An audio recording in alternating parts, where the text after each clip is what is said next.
So the same account of this section in Acts is recorded in Luke as well. So he sort of doubles up a little bit. But he has a slightly different version in Luke. He says in chapter 4, verse 50 to 51, he says, he led them out toward Bethania. Then, raising his hands, he said the Barakah over them, and as he was blessing them, he withdrew from them and was carried up into the heavens.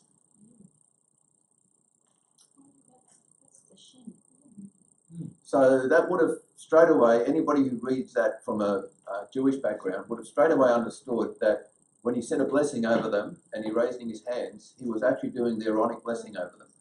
And we find that from Numbers chapter 6, verse 24 to 26. So I've got it here on the PowerPoint. May Adonai bless you and keep you.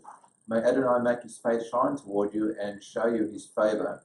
May Adonai lift his face toward you and give you peace. That's what he would have said to them as he was rising up. So that's a little bit of Jewish background there that, we don't think of when we're looking at it from a Christian point of view. Yeah? Can I just, I see the picture on the PowerPoint there. That's the Shin. The Shin represent God's name. Right, Shaddai. Yes. Thank Yep. you. So isn't it, that's pretty cool in itself. Yeah.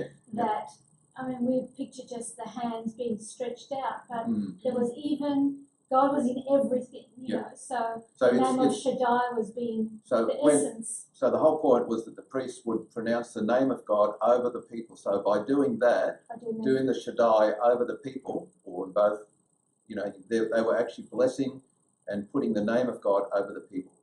The essence, his character, his being everything. Yep. So only powerful. a high priest So powerful. Which is, only a high priest could do. Absolutely. Yeah.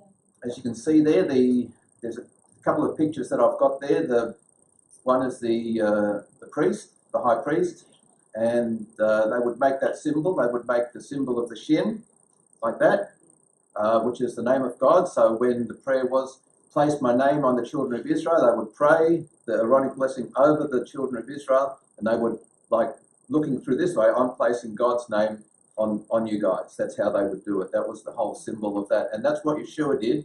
Just as he was parting into the heavens, his ascension, he said a barak over them, and he lifted his hands. Actually, he raised his hands, and he said a barak. And that's what it means. Now, I've got a picture there just to compare, because that's the typical sort of picture that we've had over the last several 100,000 years of what Yeshua might have looked like when he was going up into heaven. You see, his hands are like this, because the concept they didn't understand when people paint those pictures. They don't understand the Jewish concept of what it means to raise the hands and say a blessing. So, typical picture is that. And one of the interesting things that came up in the coffee after, Jenny mentioned that the whole thing of the cloud was not exactly what we always thought of the cloud. It says a cloud hit him. Well, I'd always read, when I read that, he was lifted up on the cloud to heavens. And you can see there, even that picture sort of shows him being lifted up on a cloud into the heavens. And that was the picture I always had, and that's even what I had in my notes here. And then I was reading through it before. I said, into heaven on a cloud. No, that's not what he's doing. So I had to cross that out. What the cloud actually was metaphorical for was the glory of God, the Shekinah glory. The Shekinah actually hid Yeshua, and I think it would have looked a bit more like this, where the brightness of the Shekinah hid Yeshua from their sight. If we understand the Jewish context of how they express things, if we understood the apostolic writings that were written in that same context, we would understand that a lot of the apostolic writings, the New Testament writings, are actually in the form of metaphors. Absolutely. It's not always exactly face value.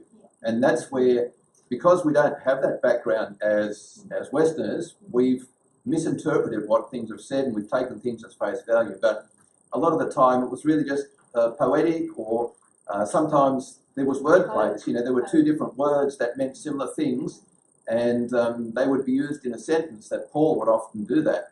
And it's very rabbinic, very midrashic way of doing things. But if you don't understand that, you can take those words and make something totally different out of them.